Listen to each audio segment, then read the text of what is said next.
Welkom bij deze technische handleiding over de Dyson HD01.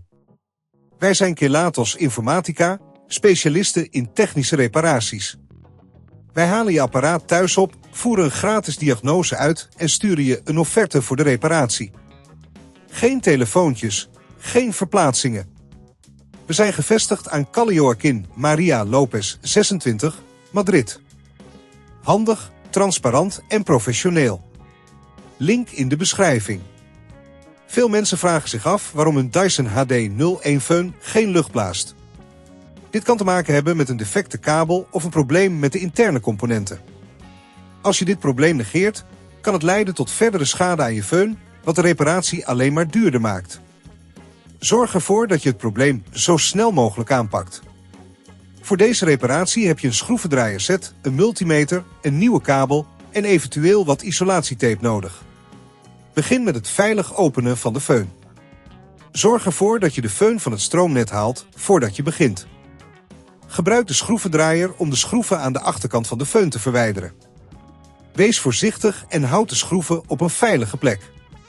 Nu je de föhn open hebt, kun je het defecte onderdeel lokaliseren.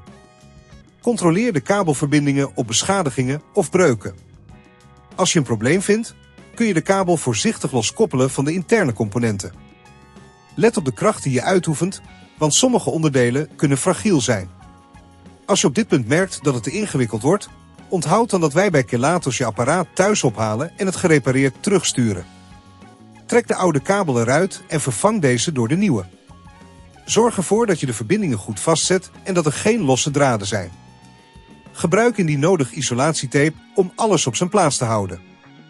Zodra alles weer in elkaar zit, sluit je de föhn voorzichtig af. Controleer of alle schroeven goed zijn vastgedraaid en of er niets los zit. Test de föhn nu om te zien of hij weer lucht blaast. Als je merkt dat alles goed werkt, ben je klaar.